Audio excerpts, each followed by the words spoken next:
What is up, everybody? Welcome back to another video. In today's video, we are back with some Detroit Lions free agency news to discuss, so let's get it started. Welcome, everybody, to our video. Glad you guys are here. And yes, we are back with some Lions free agency news, man. It's Wednesday night. I apologize. This video is probably coming out really late or really early on Thursday, and that's because we were just doing a live stream and this news broke.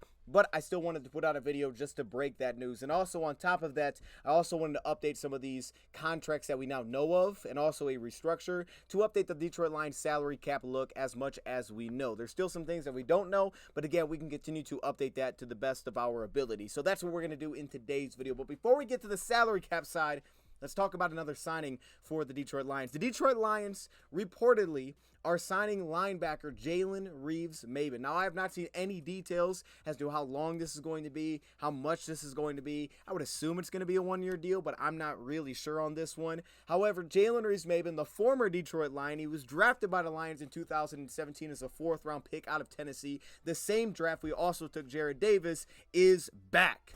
I really like this. Now, here's why I like this. So far, the Detroit Lions have really lost some productive linebackers that helped us a ton on free agency. And Jalen Reeves-Maybin was one of those guys consistently when he was here as a Detroit Lion. Pretty much every unit outside of the field goal block team, because usually that's offensive linemen and tight ends and things like that. So he didn't play on that team. But outside of that, he did pretty much everything on special teams for us. And even this past year, after signing his biggest deal, he basically got regulated to pretty much just a special teams role. So you know you're going to get that. On top of, he had his best season as an NFL player with this current coaching staff. So Reeves-Maybin has had a really weird path up to this point in the NFL, and even going back to college with some of the injuries and things like that that he had to deal with, which had him on and off the field. However, it's been kind of rough for Jalen. If you go back to him being drafted in 2017 in that fourth round with Jarrad Davis, that was with two regimes now ago. That was when Jim Caldwell was here. We were running a different style of defense. He was probably going to come in, play like an outside linebacker in a 4-3 type of defense, one-gapping defense. However, just 1 year later, the Detroit Lions would transition into playing more of the Matt Patricia style defense, and they slowly kind of worked their way into that, the bigger defensive linemen, more of the two-gapping, versatile linebackers that can play off-ball and on the edge, bring in your Jelani Tavais, your Jamie Collins, your Christian Jones, all of those types of players, right? That's what it quickly transitioned to with the new regime. So it left Jalen Reeves-Maybin in a really weird position, and we specifically saw that in 2020 when he kind of just became a special teams player, because for him, he's a 6'1", 230-pound linebacker coming out. That was weird for him. It was like, this is not a fit for Jalen, so he was kind of just a special teams player. Then in 2021, where the Lions didn't have much money to spend in free agency, they were really just trying to fix their cap situation. So it was a very modest free agency, right? A lot of cheaper signings, trying to kind of fill out the roster, bringing guys to compete the best they could, like your Khalif Raymond, things like that. So Jalen Reeves-Maybin, who was basically just a special teams player a year before, the Detroit Lions said, we'll bring him back. We'll give him a one-year deal with this new regime. Put him in a spot where we feel like it's going to fit his skill set better, because it did, based on what he was coming out of the draft. And that actually happened. He had a career season with the Detroit Lions. Career stats across the board: tackles for loss, forced fumbles, passes defended. I mean, he had a really nice season. According to PFF, 53 solo tackles in that season. According to Pro Football Reference, they had him with 82 total tackles to only 9 missed tackles. And man, if you guys remember that 2021 season, he had some clutch plays. I mean, there was 2 very clutch forced fumbles that Jalen Reeves-Maybin had for us, okay? They were very similar, but you had the Minnesota game and you had the Atlanta Falcons game. So the Minnesota one, if you guys remember, we went for 2, we took the lead. Now, we lost that game because we couldn't get a stop defensively, unfortunately, but he forced a key fumble in that game, put us in a position to do that when it looked like, oh man, the game's going to be over. Here comes Jalen Reeves-Maybin to the rescue, like, nah, we're getting this ball back. And it was like, all of a sudden, oh my goodness, the Lions have a chance. And they scored and they went for 2. Then you had the Atlanta Falcons game that same season, very similar, forced a fumble, right? Gave us an opportunity. Unfortunately, we threw an interception in the end zone in that game. Tim Boyle was starting that game for us. But Jalen Reeves-Maybin had 2 big-time clutch plays, and I think you could argue that he got better specifically as a run defender in this terms of consistency as the season went on. And actually, there was some high praise given from our coaching staff. Aaron Glenn said things like this: that guy's a football player. You can't help but put him on the field. You can't help but play him. I know he was regulated to a special teams role in 2020, but he's shown he can be a starting inside linebacker, and that's what he was for the Lions, a starting inside linebacker that played, Mike and Will kind of rotated back and forth there throughout the season. He had a great year. He still has a ways to go, but we want him back because he's a good player. That's what Aaron Glenn said about Jalen Reeves-Maybin, man, and he did. He had his career season. He was he was really fun that year. Like, he had some big time plays for the Lions, and it was cool to see it because to that point in his career, it's kind of just been a mess for him to find anywhere that he really fit in. And he finally seemed to kind of find that with the Lions. And even Jalen said, as long as the math is mathing, speaking to the contract situation. Well, because of that season, the Houston Texans, who were basically rebuilding at the time, brought in a lot of different linebackers. They saw Jalen Reeves-Maybin was coming off his best season, and Jalen Reeves-Maybin signed to Houston. And it's funny because I was thinking about this morning, and I could be just overlooking a lot of guys here, but I was thinking, I was like, I've really liked the Lions free agency. I love the re-signings that they made, and I felt like this year they re-signed everybody I thought they should have. Like, everybody that they should have re-signed that it was like a must. I really thought they brought those back, so I was like thinking to myself, man, is there any like clearer ones where I was like, man, that one they definitely should have brought back, and they did not. And one guy immediately that came to my mind, I promise you this, I'm not making this up, this morning, okay, because I was walking into the bathroom this morning, I was thinking this, and Jalen Reeves-Maybin came to mind. I was like, I guess I could say Jalen, because Jalen came off his best season.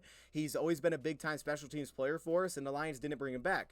But it wasn't all Lions' fault. I mean, they didn't have a lot of money to spend that year either in free agency. And again, the Texans paid him 2 years, $7.5 million. It's almost like the opposite of the year before, where they wanted to bring in Jarrad Davis, but Jarrad Davis signed to a Jets to a better deal, and the Lions didn't really have much money in free agency, so they're just like, we can't do it. But then the next year, they came back and brought him in. And that's seemingly kind of what happened here, right? It was like Houston was willing to give him some money. They gave him $5 million guaranteed, 2 years, $7.5 million. I mean, they ate $2 million, over $2 million in dead cap with the cut of Jalen Reeves-Maybin this offseason. He still had another year left. Now, they opened up $2.25 million, but it was a pretty nice little contract for Jalen. But unfortunately, with the Texans, again, he basically just became a special teamer. I mean, he was kind of overstepped by guys like Hanson, Cashman, Wallow.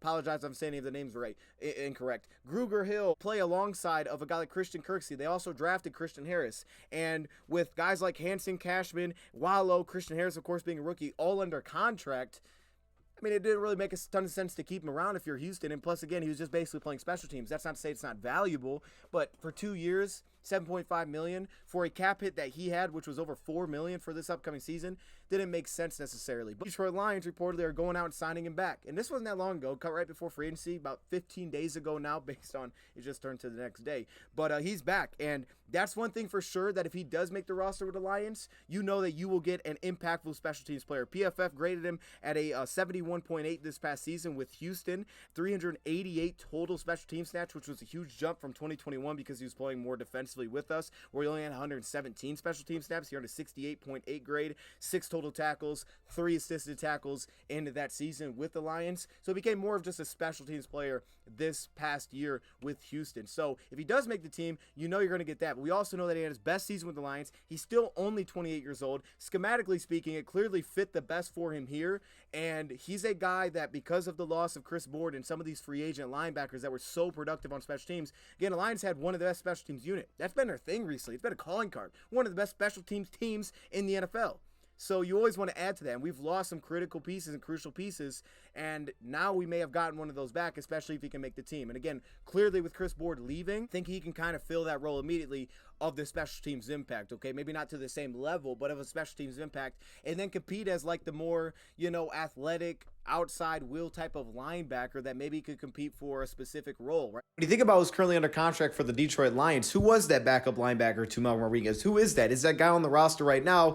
It didn't seem to necessarily be there, so definitely something we thought we would address in the draft, and we still can, but now he could potentially compete as that backup off-ball will linebacker, but also because of his 4-3 background, when we go to some of those steps with 3 off-ball linebackers, which we still did at times last year with Chris Board, Alex Anzalone, or Derek Barnes, or sometimes it'd be Malcolm Rodriguez, Barnes on the inside, Alex on the outside. Now he can potentially be that backup to compete as an outside, potentially will linebacker in some of those 3 off-ball linebacker sets, because that's his background. He was a solid pass rusher. He's kind of built more of like a coverage linebacker, but he's built similarly to a lot of linebackers coming out this year, right? Very similarly. So again, I think there's an opportunity to compete here. I don't know what his deal is going to be. I'm sure there's not a lot of guarantees, but the Lions like him. So you know they're going to come in with like, hey, we're giving him a legit shot to compete. His depth, but at least special teams, which we definitely lost. Now, after that signing, because again, we don't know the details to that, so that's going to impact what we have in terms of the salary cap situation. Here is what we know right now, and I want to update those very quickly. So we'll start off by looking at over the cap's entirety of their salary cap They now have us at $22.3 million in cap space. Again, we did take a look at kind of how much it was going to cost for the rookie class because, again, you only count the top 51, so you have to keep that in mind. So you're kind of replacing guys. And you can see these numbers are now rising up of the top 51 contracts that you would have to replace, which actually technically is going to save you even a little bit more money. At the time, we were thinking like, what, 7.5, 8 million. So, you know, we can just kind of roughly throw it in that range, maybe closer to 8 million now. So, again, you could kind of take that off. Just based on our current draft picks, we know things like that will change. UDFAs will get guarantees, things like that. First off, we have Jack Fox's contract to the Detroit Lions reportedly restructured, and it looks like they're going to be saving about $1.5, $1.6 million. As you can see, about $1.6 million. Their cap number is now below $2 million for this year. He signed an extension for 4 years, about $15 million with the Lions. So as you can see what they did before this prorated bonus was set at about $350K a year. So again, it looks like the Lions about $2 million it converted to that bonus spread across the remaining 4 years on his contract. So now it's up to $850K, which opens about $1.5, $1.6 million in cap space. It's not a massive cap saving for the Lions, but I mean, it could be amount of a guy like Jalen Reeves-Maybin potentially, right? We've signed a couple of 1-year deals to Jake McQuaid, things like that. If they count towards the top 51, that kind of saving could be that signing in general. Like that could be the entirety of that signing. So, you know, every bit a little bit does help. So about 1.5 million in cap space helps, and you can see how his cap number lowered. It does move his cap number up for the next few seasons by 500K each year because of that. So there's that to keep in mind. And as you can see, there's not really a clear out until about 2025, but I don't think the Lions are rushing to get out of their punter's contract, right? I don't think they're in a hurry to try to go find another punter. Emmanuel Mosley, the cornerback, reportedly originally signed a 1-year, $6 million deal. But as we could see, something I thought was possible, his cap number is not $6 million for this year. It's only $4.94 million, okay? So it's like $1.7 million less. How did they do that? Well, they threw a void year on his deal, okay? So that's what they did, which if you don't know, again, a void year means you're paying that money, but the guy's not under contract. So unless you re-signed him or extended him, he wouldn't be under contract, but you'd still owe that $1 million next year. So they're still going to owe that even if he's not here. But you do it to lower that cap number by spreading out that bonus that you give him. But I think the most interesting thing about this situation is when you look at the out. It's not like obvious, but there is a little bit of an out within his deal, okay? Again, you look here, even with the void year, right, which would accelerate this, his dead cap would only be $2 million if he was cut and didn't make the team. Now, it's not like the Lions would need to be opening like a ton of cap space for a season. Usually you don't need to. You can open a little bit here and there, but you don't need to. That's not like big name free agents, but it's interesting that there is like a little bit of an out within his deal. Like there's a little bit more of an out than maybe I expected.